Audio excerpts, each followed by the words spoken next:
This is it. This is the granddaddy of them all, the game we have been waiting for all season long. It's not the Super Bowl, it's the number one pick bowl, and the loser of this game might just end up being the biggest winner of the next decade. Welcome back to the channel, Raider Nation. If you are breathing, if you have a pulse, and if you care about the future of the silver and black, you know exactly what is at stake this week. We are staring down the barrel of a 2-13 New York Giants team going up against your 2-13 Las Vegas Raiders.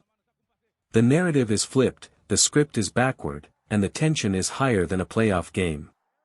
But before we break down the absolute madness of this tank battle, do me a massive favor, smash that like button, hit subscribe, and ring the bell so you don't miss a single update as we march toward the most important offseason in franchise history. The state of the tank. Listen, I know how this sounds. As fans, we are wired to scream for touchdowns, to celebrate sacks, and to demand victory every single Sunday. But we have to be realistic about where we are. This Sunday, we are looking at the single most critical matchup for the long-term health of this organization. Currently, the Giants are sitting pretty at the number 1 spot in the NFL draft order. We are sitting right behind them at number 2. It does not take a rocket scientist to crunch these numbers. Both of these teams are desperate. Both of these franchises need a complete overhaul. Maybe the Giants are looking for a quarterback, maybe they aren't, but we know for a fact that both squads are going to be in the market for a new head coach. And let me tell you, the best way to lure an elite, program-changing head coach is to dangle the carrot of the number 1 overall pick. Right now, the analytics give us a 34% chance of grabbing that top spot. But if we lose to the Giants, that number skyrockets to 62%. Conversely, if we go out there and win a meaningless game in Week 17, our odds of controlling our own destiny plummet to 4%. I don't know about you, but I have not suffered through a Pete Carroll-led 2025 season just to fumble the bag at the finish line. We need to lose this game, and then we need to lose against the Chiefs in Week 18. It is the only way to ensure we aren't stuck in football purgatory forever. Rhetorical question. Ask yourself this: would you rather have a fleeting moment of joy from a meaningless win in December, or would you rather secure the franchise quarterback that makes us contenders for the next 15 years? The keys to losing preview. So, usually, we do keys to victory. Not today. Today, we are breaking down the Raiders' keys to losing against the New York Giants. And honestly, it pains me to say this, but I hope you can find the humor in it, because if you're still watching this team on Christmas Eve, you deserve a good laugh. Key number 1, do not run the football. I'm serious. If Ashton Jeanty is in the backfield, I want him on the sidelines. I want a game plan that completely ignores our most explosive weapon. We saw what happened when the offense ignored the run game in the first half against previous opponents. It was a disaster, and that is exactly what we need. The Giants have the worst run defense in the league. They are allowing over 150 yards on the ground per game. They are dead last.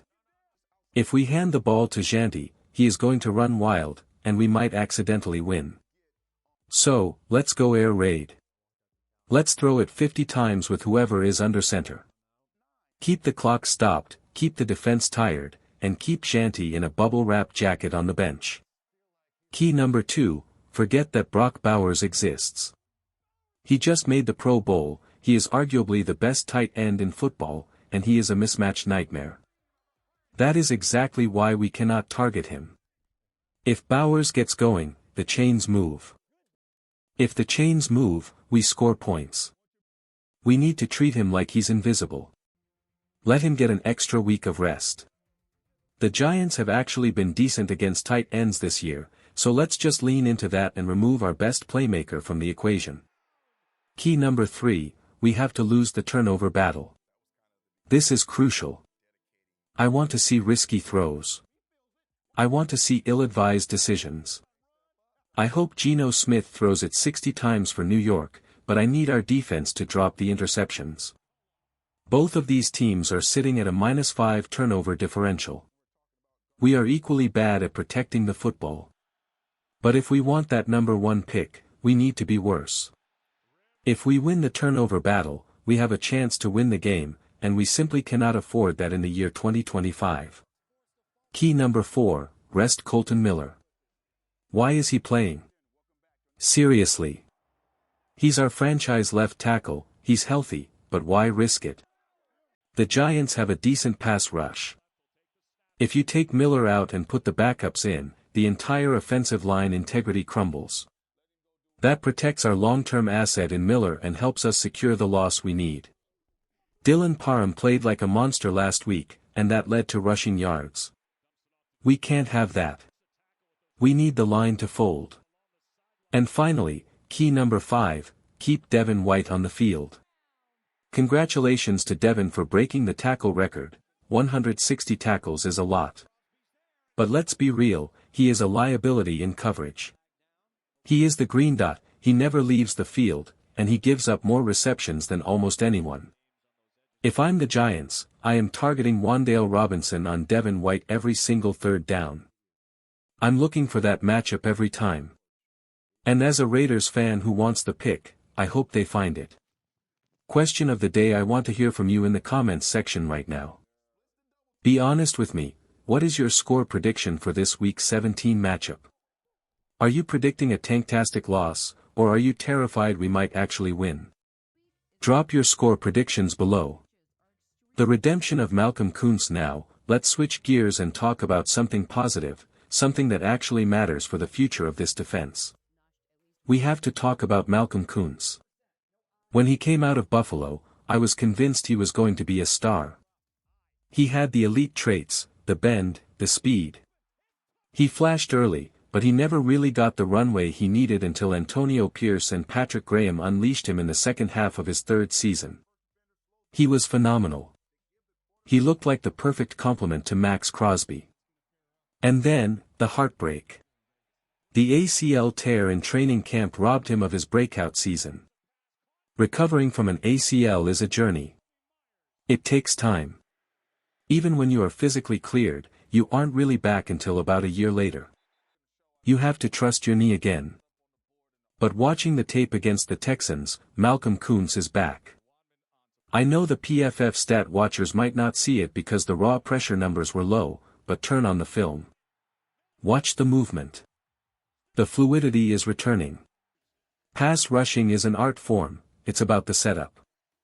It's about faking the speed rush to the outside, getting the tackle to open his hips, and then violently countering back inside. You can't do that if you don't trust your knee. But against Houston, we saw him cross-chop. We saw him fake inside and spin out. We saw the swipe moves. He is winning his reps. This brings up a massive decision for the front office. Koonce was on a 1-year, prove-it, deal. Has he earned a mega contract? Probably not yet. But has he shown enough to prove he is a core piece of this defense? Absolutely. We cannot go into next season relying on Tyree Wilson. Let's just call a spade, Tyree Wilson is a bust. He does not have it. Koonce is infinitely better. We need to re-sign Malcolm Koonce. A 1-year deal, maybe in the $8 to $12 million range, makes so much sense for both sides. He gets another year to prove he's a premier rusher, and we get a high-end starter opposite Crosby. You don't just find pass rushers like this growing on trees. We have a guy in his prime, recovering his form, who knows the system. Bring him back. Even if we bring Koonce back, we need to keep adding to the stable. The good news is that the 2026 draft class is absolutely loaded at the edge position. It's one of those weird years where the quarterback class is divisive, but the defensive ends are deep. I've been doing some scouting for the offseason, and the depth here is insane. You have guys who might slip to the second or third round who would be first-rounders in other years. We are looking at prospects like Cassius Howell or even Mason Thomas. The fact that we are seeing talented rushers ranked outside the top 100 shows you how stacked this group is. Imagine a world where we secure the number 1 pick, get our quarterback, and then come back in the second or third round and grab a high-upside pass rusher like a Danny Dennis-Sutton from Penn State or an Anthony Lucas from USC. You pair that young talent with Maxx Crosby, a healthy Malcolm Koonce, and Charles Snowden? Suddenly, you have a pass rush that can actually close out games. We have ignored the depth of the defensive line for too long, relying solely on Maxx to be Superman. It's time to build a rotation that strikes fear into the hearts of offensive coordinators. Speaking of Maxx Crosby, we got the official word today: Maxx Crosby and Brock Bowers are your Pro Bowlers. No surprise there. They are the heartbeat of this team. While I think the Pro Bowl is largely a popularity contest, it is good to see our guys get recognized. But Maxx said something today that we need to address. When asked about the number 1 pick in the Tank Bowl against the Giants, Maxx said, "I don't give a damn about the pick. I don't play for that. I respect that. I love that about Maxx. You never want a player who is okay with losing. He wants to win, he wants to build a legacy here, and he wants to bring a championship to Las Vegas." But here is the hard truth that Maxx might not want to hear: winning this game hurts his chances of ever winning a Super Bowl with the Raiders. Let's go back in time. If the Raiders had tanked properly in previous years, if we had been in a position to draft a Joe Burrow, a Josh Allen, or a C.J. Stroud, do you think Ben Johnson would have turned us down? Remember, Ben Johnson chose Chicago because they had the infrastructure and the quarterback. If we had the quarterback situation settled, we would have had the pick of the litter for head coaches. The reason we are stuck in this cycle is that we keep winning meaningless games that push us out of range for the elite talent. We need a franchise quarterback. Not just to throw the ball, but to attract the genius offensive mind to coach this team. Whether it's Clint Kubiak or another rising star, no great coach wants to come to a team with no quarterback and the 12th overall pick. So, while I love Maxx Crosby's fire, for the sake of Maxx Crosby's career, we need to lose. We need that number 1 pick to get the guy who will change this franchise. We need to set the table for 2026 and beyond. Just a quick update on the roster shuffling: the Raiders signed Antonio Mafi to the active roster and placed Jordan Meredith on IR. Jafari Harvey is back on the practice squad. The Meredith situation is interesting. He was decent when he played, but he got hurt, got benched, and now he's done. But I have to give credit where it's due: Alex Kappa has actually looked competent at center. He is a liability at guard, but at center, he's been serviceable. I wouldn't be shocked if the Raiders roll into next year with Kappa at center, try to develop Jackson Powers-Johnson at guard, and keep Colton Miller at tackle. It's all about resource allocation. If we are spending our top capital on a quarterback and maybe a receiver, the offensive line might have to be patched together with what we have. I want you to close your eyes and picture this. It's the 2026 season. We have a new head coach, maybe it's Clint Kubiak.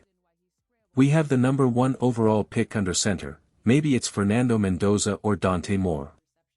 We have Jeremiah Smith catching passes alongside Brock Bowers. We have Ashton Jeanty entering his 3rd year as a superstar back. We have a defense anchored by Maxx Crosby and a re-signed Malcolm Koonce. That is a team that competes. That is a team that wins playoff games. But to get there, we have to swallow our pride and take the loss this Sunday. It is a small price to pay for a decade of dominance. I need you guys to be ready for the live stream this Sunday. We are going live at 3 p.m. Eastern. We are going to be battling the Giants fans, battling the emotions, and hopefully, celebrating a loss that changes everything. Raider Nation, stay strong. Trust the process. I will see you guys next time.